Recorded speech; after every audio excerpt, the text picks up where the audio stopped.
7 अगस्त सन 1963 west coast main line पर Glasgow central railway station से Britain की रॉयल मिल train London railway station के लिए निकलती है।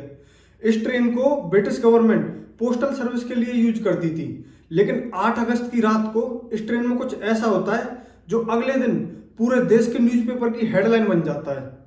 इस ट्रेन से रात के 3 बजे सिर्फ 15 मिनट में 2.6 मिलियन ब्रिटिश पाउंड चुरा लिए जाते हैं। अगर मैं इन पैसों को इंडियन करेंसी में चेंज करूं तो ये करीब 300 करोड़ रुपए होते, जो कि एक बहुत बड़ी रकम है। इस चोरी में सबसे हैरान करने वाली बात यह थी कि इसे बिना किसी हथियारों और शोर शराबे के अंजाम दिया जाता है। जिस गैंग ने इस रॉबरी की प्लानिंग की, उन्हें एक इनसाइडर से पता चलता है कि 7 अगस्त को इस ट्रेन में करीब 128 बॉक्स होंगे और उन बॉक्सों के अंदर पैसा होगा जो लंदन पहुंचेगा। उस समय मार्केट में पैसों की कमी हो गई थी, जिससे लोगों को और परेशानी ना हो, उसके लिए इस ट्रेन के जरिए 128 बॉक्सों में 2.6 मिलियन ब्रिटिश पाउंड लंदन पहुंचाया जा रहा था। अब यहाँ पर सवाल ये उठता है कि इतनी सेंसिटिव इंफॉर्मेशन इस गैंग तक पहुंची कैसे, जबकि ये बात रेलवे के सिर्फ कुछ खास कर्मचारियों को पता थी कि आज इस ट्रेन से पैसा लंदन ट्रांसफर किया जा रहा है। इस चोरी की प्लानिंग करने में इन्हें करीब 2 महीने लगते हैं। इस चोरी का मास्टरमाइंड, या मैं कहूँ प्रोफेसर गॉर्डन गुडी, जो इंग्लैंड में छोटी मोटी चोरियां करता था, इस बार इसने कुछ बड़ा करने का सोचा, जिससे पैसों के साथ साथ नाम भी मिले, लोग इसे इसके नाम से जाने। ये अपने 3 दोस्तों के साथ, चार्ली विल्सन, ब्रूस रेनॉल्ड और बस्टर्ड एडवर्ड के साथ मिलकर इस चोरी को प्लान करता है। इन्हें पता चलता है कि कई बार इस ट्रेन से पैसे इधर से उधर ट्रांसफर किए जाते हैं, लेकिन कब किए जाते हैं ये बात किसी को नहीं पता। अब इन्होंने वहीं से इसकी प्लानिंग शुरू की। उसके लिए इन्हें कुछ खास लोगों की जरूरत थी, क्योंकि इन लोगों को ट्रेन लूटने का एक्सपीरियंस नहीं था। ये बस नॉर्मल छोटी मोटी चोरियां करते थे। उसके लिए ये साउथ कोस्ट रेडर्स नाम की गैंग से मिलते हैं। ये लोग बहुत ही अनुभवी थे और ट्रेनों को चोरी करने के लिए जाने जाते थे। इसमें इनकी मुलाकात टॉम विस्बी, बॉब बेल्स और जिम हैसी जैसे अनुभवी चोरों से होती है। इन लोगों से मिलकर ये टीम अब 7 लोगों की हो जाती है। इस रॉबरी को अंजाम देने के लिए इन्हें हर फील्ड के एक्सपर्ट की जरूरत थी। इन्होंने एक पुराने ट्रेन ड्राइवर रोनी बिक्स को लालच देकर अपनी टीम में शामिल कर लिया, जिसे पूरे रेलवे सिस्टम की जानकारी थी। और सबसे इंपॉर्टेंट बात, रेलवे सिग्नल से छेड़छाड़ करने के लिए ये एक इलेक्ट्रिकल टेक्नीशियन रॉजर कार्डी, जो ट्रेन के ग्रीन सिग्नल को रेड कर दे, ये सब इनकी प्लानिंग का हिस्सा था। इस चोरी को प्लान करने में इन्होंने एक एक चीज को बारीकी से एनालाइज किया। इन्होंने चैरिंगटन में एक ऐसी रेलवे क्रॉसिंग चुनी जिसके पास एक सुनसान सड़क जाती थी।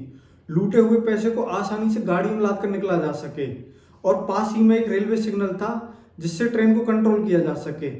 ग्रीन सिग्नल को रेड करके ट्रेन को रोका जा सके। अगस्त को ये इनसाइडर गॉर्डन गुडी को बताता है कि आज पैसे ट्रांसफर किए जा रहे हैं, और साथ ही में सारी इंफॉर्मेशन शेयर करता है कि हाई वैल्यू पैकेज, यानी वो डिब्बा जिसके अंदर पैसे रखे गए हैं, वो इंजन के पिछले वाला डिब्बा है, यानी कि ट्रेन का दूसरा डिब्बा।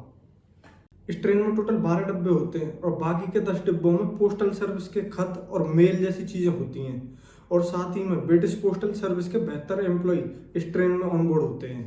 और सबसे बड़ी हैरानी की बात यह होती है, इस ट्रेन को बिना किसी स्पेशल सिक्योरिटी के, ना कोई रेलवे पुलिस कर्मचारी, ना कोई अलार्म, ऐसे ही जाने दिया जाता है।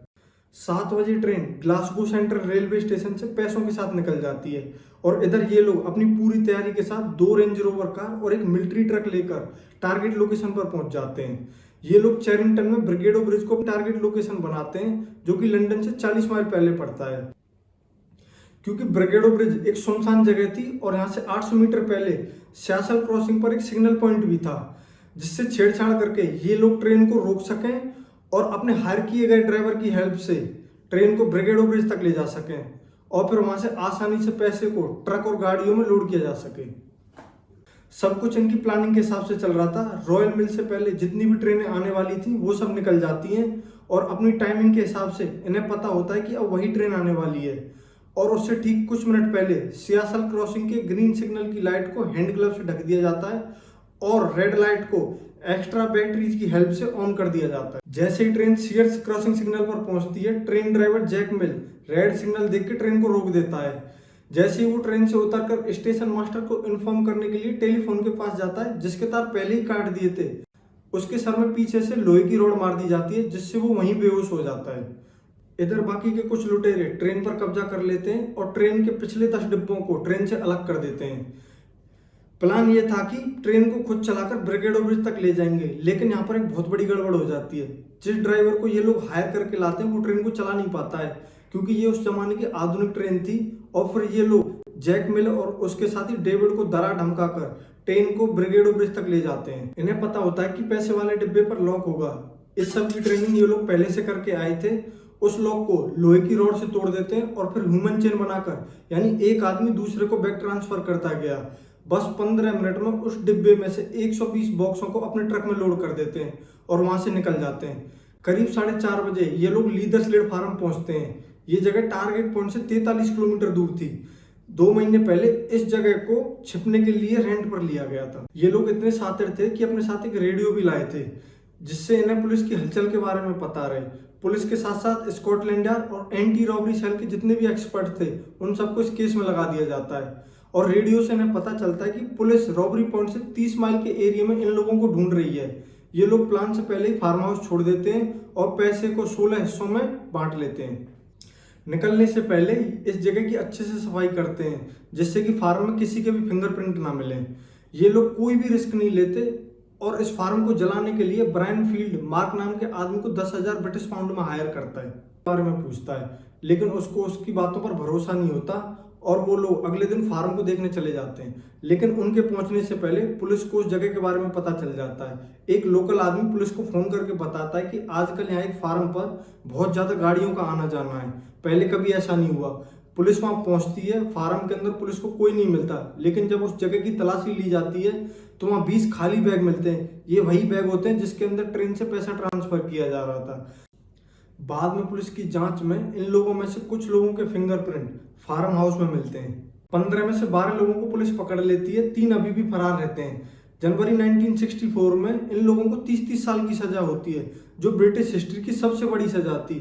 करीब 5 साल बाद यानी 1969 में ये 3 लोग भी पकड़े जाते हैं और इन्हें भी 30-30 साल की सजा होती है। इनमें से एक आदमी जेल से भाग जाता है, लेकिन कुछ समय बाद उसे भी पकड़ लिया जाता है। इन लोगों से हर तरीके से पूछताछ की जाती है, लेकिन कोई भी इनसाइडर का नाम नहीं बताता। पैसों के बारे में भी पूछताछ की जाती है, तमाम कोशिशें की जाती हैं। पुलिस केवल चोरी का 10% पैसा ही रिकवर कर पाती है। 90% पैसे के बारे में आज भी किसी को कुछ नहीं पता। कहानी यहीं खत्म नहीं होती। इस रॉबरी के 8 साल बाद सन 1971 में ब्रिटेन गवर्नमेंट यहाँ की करेंसी को बदल देती है। जैसे अपने यहाँ हुआ था 8 नवंबर को बीजेपी सरकार ने करेंसी बदल दी थी। अब ये सिर्फ सवाल के सवाल ही हैं कि क्या इन 8 सालों में उन लोगों ने सारे पैसे खर्च कर दिए थे, या ये पैसे अब बस सिर्फ रद्दी के टुकड़े ही रह गए हैं। ये अभी भी रहस्य के रहस्य ही हैं। अगर आप लोगों को स्टोरी अच्छी लगी तो वीडियो को लाइक करें और चैनल को सब्सक्राइब करें। जय हिंद।